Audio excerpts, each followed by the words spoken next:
Si une agence de voyage veut espérer vous vendre un séjour dans un pays lointain, elle a plutôt intérêt à vous mettre en avant les points positifs de votre future destination et à éviter de vous parler de ses inconvénients. Par exemple, si cette agence veut vous proposer de partir dans un pays du tiers-monde où ne vivent que deux types de population, d'un côté, la majorité extrêmement pauvre qui souffre de malnutrition et d'un chômage de masse parmi sa jeunesse, et de l'autre, une minorité extrêmement riche qui s'est enrichie par la corruption politique et les pots de vin sur la rente pétrolière. L'agence de voyage va adapter son vocabulaire et elle va vous dire que ce pays est une terre de contrastes.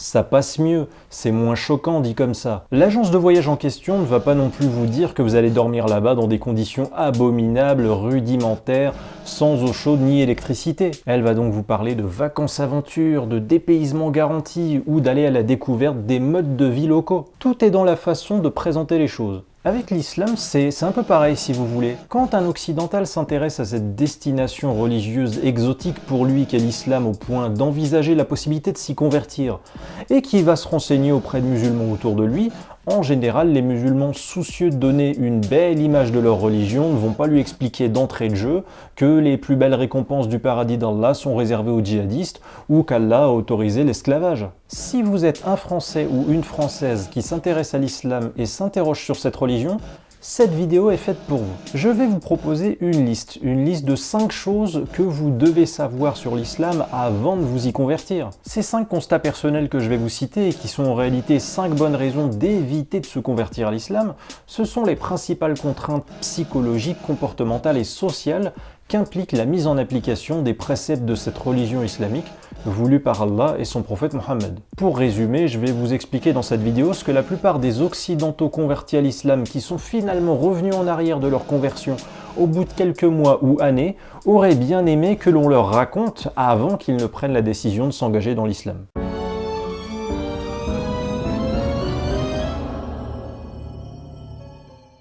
La première des choses que vous devez savoir avant de vous convertir à l'islam, c'est qu'avec l'islam, vous aurez moins de liberté individuelle. C'est incontestable. La pratique de l'islam va ajouter beaucoup de devoirs et d'interdits dans votre vie. Franchement, je n'ai jamais entendu de toute ma vie quelqu'un qui s'est converti à l'islam et qui a dit par la suite que se convertir à l'islam lui a apporté plus de liberté dans sa vie. L'islam est une religion contraignante qui t'enlève des libertés, elle te coûte du temps de vie précieux et je vais vous expliquer très simplement pourquoi. Prenez la plupart des loisirs les plus élémentaires communs aux humains depuis la nuit des temps, partout sur Terre.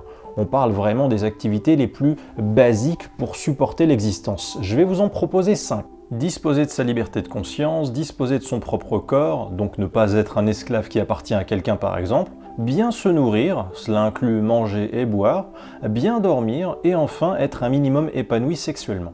Si vous cumulez les interdits du Coran décrits par Allah à ceux des hadiths décrits par Mohammed, vous devez vous restreindre, voire vous priver dans tous ces domaines. Pour commencer, je vais rappeler un fait coranique que je vais souvent rappeler dans cette vidéo, mais pour différentes raisons. Selon Allah dans le Coran, les bonnes actions terrestres qui permettent d'aller au paradis n'ont aucune valeur si vous n'êtes pas musulman, car Allah envoie automatiquement dans le feu de l'enfer ceux qui ne croient pas en l'islam. Du coup, étant donné que les musulmans croient que le Coran serait une œuvre divine et parfaite, si jamais vous tombez un jour sur un verset du Coran qui vous semble absurde scientifiquement ou moralement, ça pourrait vous faire douter de la perfection ou de la divinité du Coran, et donc vous faire ressentir un profond mal-être psychologique face à un dilemme. Soit vous rejetez cette parole d'Allah qui vous déplaît, mais vous savez alors que vous risquez de perdre votre foi en l'islam et donc d'aller en enfer, soit vous vous forcez à accepter ce contenu du Coran qui pourtant vous déplaît car il s'oppose à vos valeurs ou à votre sens de la logique, mais alors vous serez malheureux.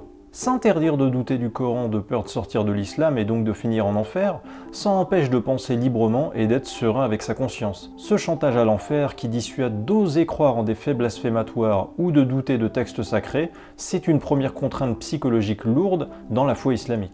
Autre sujet, la prière. Un musulman prie 5 fois par jour du matin au soir, 7 jours sur 7, 365 jours par an, et l'heure de la première salade du matin l'oblige souvent à se lever à 4 heures, à 5 heures, à 6 heures du matin, selon les périodes de l'année. Se lever aussitôt quotidiennement du lundi au dimanche sans exception, c'est dire adieu aux grasses matinées jusqu'à la fin de sa vie ou au droit de dormir quand on le veut durant la nuit déjà. Et il y a 5 prières par jour qui s'étalent toute la journée du matin au soir dans l'islam et qui prennent du temps, surtout si vous allez régulièrement à la mosquée pour en accomplir. Autre sujet, la sexualité.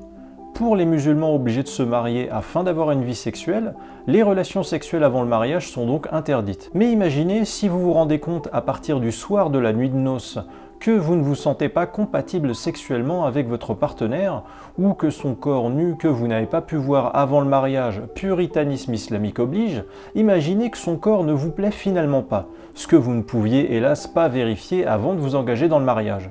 Je ne méprise pas les gens qui vivent dans des théocraties islamiques et qui s'abstiennent jusqu'au mariage, mais pour cet élément si important de la vie de couple que sont les relations sexuelles, les amoureux occidentaux de base mécréants, qui ont le droit au sexe dans le célibat sans que ça ne regarde l'honneur familial ou l'État, et qui peuvent donc avoir l'opportunité de se connaître dans l'intimité avec leur moitié afin de se confirmer qu'ils se plaisent et se complètent bien sur le plan physique avant de décider de s'engager dans le mariage, ils ont au moins cet avantage et plus d'opportunités d'aimer librement, d'aimer comme ils le veulent durant toute leur vie.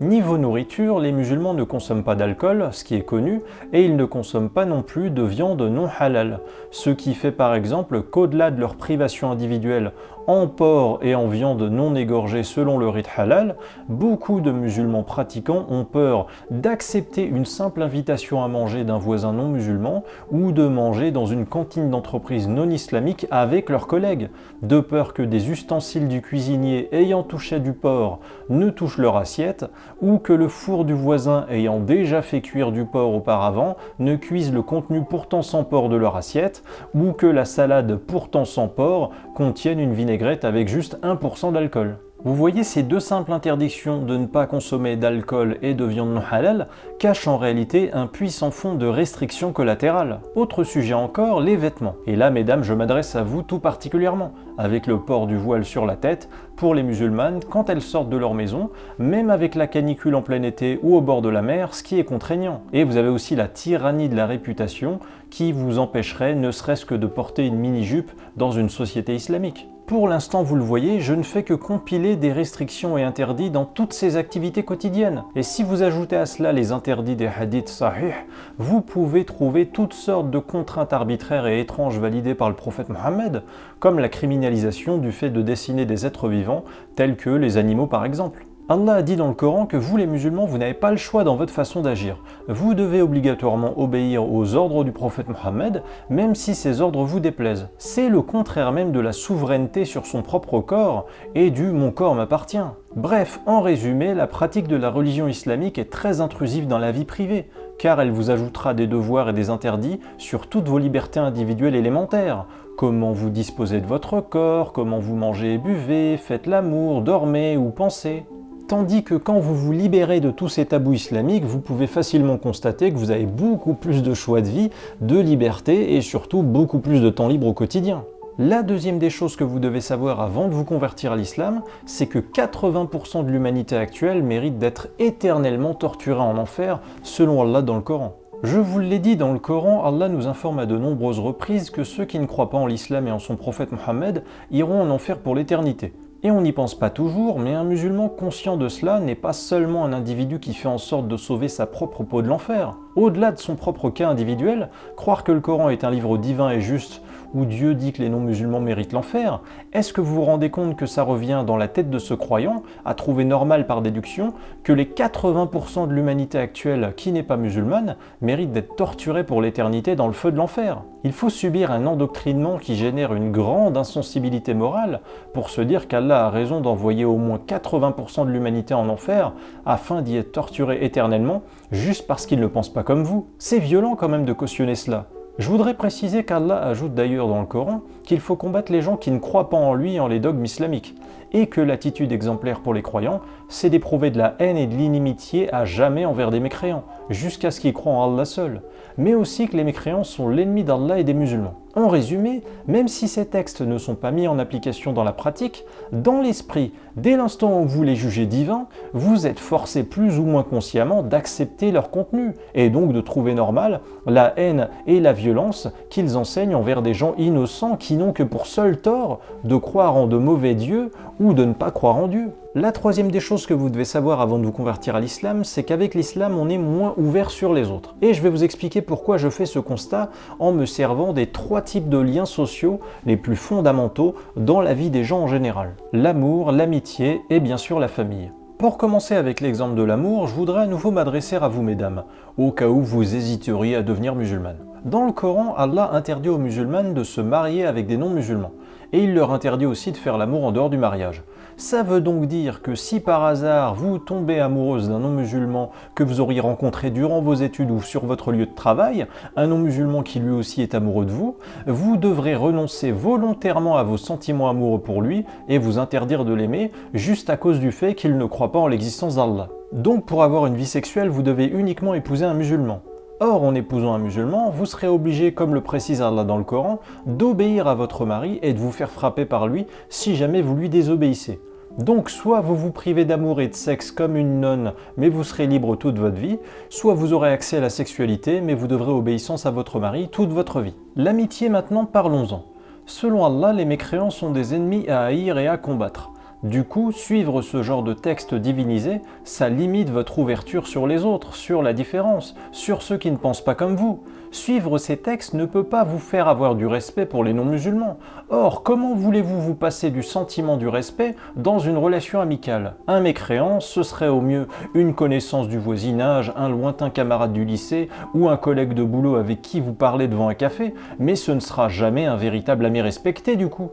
Et enfin la famille, Allah demande de se détourner de son propre père ou frère si jamais ce dernier préfère la mécréance à la foi. Donc vous voyez, aussi bien sur le plan de l'amour, de l'amitié que de la famille, suivre les enseignements coraniques voulus par Allah rend moins ouvert sur les autres, ça restreint les possibilités d'amitié et d'amour, et ça rend intolérant envers les membres de la famille qui n'ont pas votre religion. La quatrième des choses à savoir avant de vous convertir à l'islam est que l'islam incite à juger les autres sur leur vie personnelle. Alors que l'on soit bien d'accord, juger les actions de criminels qui volent, qui violent ou qui tuent, c'est normal, car leur action criminelle a un impact néfaste sur autrui, ça a un impact politique. Mais ce qui est déjà plus malsain, c'est de juger son prochain sur ses choix intimes ou personnels, sur ce qu'il fait entre les 4 murs de sa maison et qui ne me regarde pas. Et étant donné que l'islam est binaire et manichéen, croire en le Coran et suivre ses enseignements a tendance, je le pense, à donner envie de juger les autres sur leur vie personnelle. Et je tiens à avertir les gens qui regardent cette vidéo et qui projettent de se convertir à l'islam. Si vous devenez musulman par conversion et non par éducation, vous allez alors apprendre via le Coran que les non-musulmans vont en enfer, je vous l'ai dit. Et du coup, quelle va être votre première angoisse? Eh bien, c'est que votre père et votre mère mécréants, les 2 personnes que vous aimez sans doute le plus au monde, finissent torturés éternellement dans le feu de l'enfer. Du coup, que vous le vouliez ou non, vous allez plus ou moins consciemment vous mettre à espérer que vos parents réussissent à éviter l'enfer dans l'au-delà.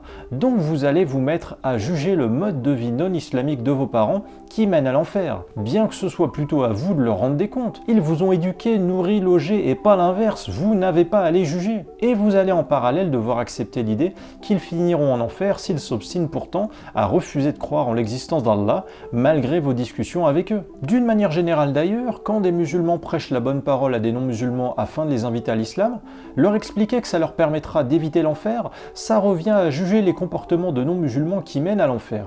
Et durant cet échange avec le non-musulman, quand ce non-musulman vous explique pourquoi il ne croit pas en l'islam, ça revient en réalité à critiquer l'islam. Il est impossible d'expliquer pourquoi on ne croit pas en l'islam sans émettre de jugement critique ou méprisant envers l'islam. À partir du moment où vous dites simplement « je ne suis pas convaincu que Dieu soit l'auteur des versets du Coran », ça veut dire de façon indirecte que vous pensez que le Coran est une œuvre humaine. Donc vous pensez que l'auteur humain du Coran serait soit un menteur, un gourou, soit un illuminé fou qui racontait n'importe quoi juste pour faire son intéressant. Et vous pensez aussi que les musulmans sont des gens naïfs embrigadés dans une secte mensongère. En résumé, en vous convertissant à l'islam et en apprenant que les non-musulmans vont en enfer, vous inquiétez du sort de vos parents ou frères et sœurs mécréants, un réflexe naturel, c'est déjà mettre un doigt dans l'engrenage qui consiste à juger la vie des autres. Vous allez passer d'un monde où les gens agissent différemment à un monde où ça n'existe pas des actions différentes. Soit les actions sont bonnes, soit elles sont mauvaises. Et forcément, ça va vous inciter à avoir des bonnes actions et des péchés partout. Et donc, par extension, avoir des gens pieux et des pécheurs partout derrière ces actions. La 5e et dernière des choses à savoir avant de vous convertir à l'islam, c'est que dans l'islam, la croyance a une valeur scientifique. Et c'est très problématique. Dans le monde occidental, on vous a appris toute votre vie à ne rien croire sans preuve, à ne croire que ce que vous pouvez voir et constater. Le juge d'un tribunal peut plus certainement découvrir qui est le coupable et condamner ce coupable à partir de tests ADN qui prouvent la culpabilité du criminel. Le prof de maths peut vous donner 20 sur 20 car vous lui avez prouvé sur votre copie que vous avez parfaitement appris votre leçon. Le boulanger vous donne la baguette à 1 euro que vous lui avez demandé une fois que vous avez déposé la pièce de 1 euro sur son comptoir ou dans sa main, ce qui prouve à ce boulanger que vous avez de quoi le payer. On juge ce que l'on constate, ce qui est prouvable avec le scientisme occidental, qui ne se contente pas des promesses religieuses, du blabla dogmatique et de la superstition. Mais quand vous allez vous convertir à l'islam, vous allez vite réaliser que tout fonctionne selon une autre logique. D'abord, vous allez devoir accepter des vérités que vous ne pourrez jamais constater vous-même. C'est vrai parce que c'est écrit dans le Coran sera votre nouvelle façon de penser. Les anges dont parle le Coran, les anges qui interagissent avec les humains, on n'en voit nulle part, on n'en entend nulle part, on n'en touche nulle part, mais Allah dit dans le Coran qu'ils existent, donc vous êtes obligé d'y croire. Si vous n'y croyez pas, alors ça veut dire qu'Allah ment ou qu'il se serait trompé. Bizarre pour un Dieu juste et véridique. Et c'est pareil pour la croyance en l'enfer, le paradis, Satan, les djinns, le ciel qu'Allah retient de nous tomber sur la tête ou qui peut se fendre, les montagnes qui ont peur et qui ont une conscience. Tout repose sur cette logique de « c'est écrit dans le Coran, donc c'est vrai ». Qu'un fait soit écrit dans un livre n'est pourtant la preuve de rien scientifiquement. Autre leitmotiv de la façon de penser islamique, la plupart des musulmans habitués à l'absence d'Allah pensent que ce qui est vrai est ce qui est incontestable, alors que ce qui est vrai devrait juste être ce qui est démontrable et prouvable. Ainsi, beaucoup pensent que l'impossibilité de quiconque à prouver qu'Allah n'existe pas prouve qu'Allah existe. Mais cette logique est idiote. On ne peut pas prouver l'inexistence de quelque chose ou de quelqu'un, car pour prouver, il faut un sujet tangible, observable, étudiable. Dans ce cas-là, les musulmans, prouvez-moi que le dieu spaghetti du grand cosmos n'existe pas. Vous ne le pouvez pas? Bon bah il existe alors. Les musulmans se vantent de croire, mais prétendre croire, c'est déjà l'aveu qu'on ne sait pas et qu'on ne peut pas constater. Qui ose dire « je crois que j'ai un stylo dans la main » ? Non, je sais que j'ai un stylo dans la main. Je le sais par expérience sensible, visuelle, tactile, par vérification de la fonction de stylo que remplit bien cet objet ressemblant à un stylo et qui doit écrire. Se vanter de croire en l'existence d'Allah, c'est faire automatiquement l'aveu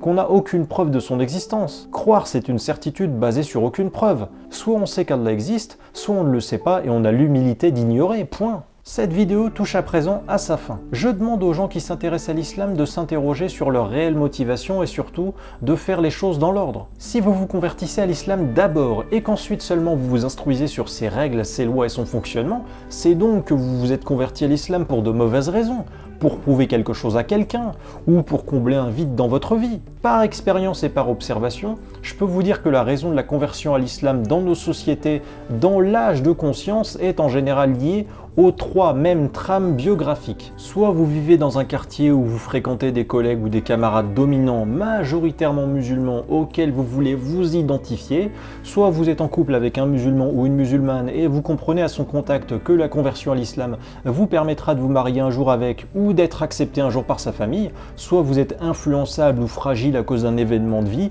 et vous cherchez un but à l'existence qui vous sortira de votre mal-être. Se convertir à l'islam peut aboutir à pas mal de complications si jamais vous regrettez votre choix par la suite. Au début de votre conversion, ça paraît tout beau. Beaucoup de musulmans autour de vous vous féliciteront pour votre lucidité, vous porteront beaucoup d'attention. Mais le revers de la médaille, c'est que ça vous donnera vite une place au sein d'un groupe qui passera son temps, certes très gentiment, à vous expliquer ce que vous faites de bien ou de mal dans le moindre geste de votre vie quotidienne. La façon de tenir son verre, de rentrer aux toilettes, de mettre ses chaussures, quelle incantation inutile dire dans telle situation. Et cette prise en charge communautaire quotidienne peut devenir pesante parfois quand on n'aime pas les leçons de morale infantilisantes. Et du coup, ça peut aussi vous faire peur par la suite de commencer à douter, de perdre la foi et des conséquences sociales si jamais vous regrettez votre conversion et cessez de fréquenter la mosquée. Au bout de quelques temps, les gens vont vite le remarquer.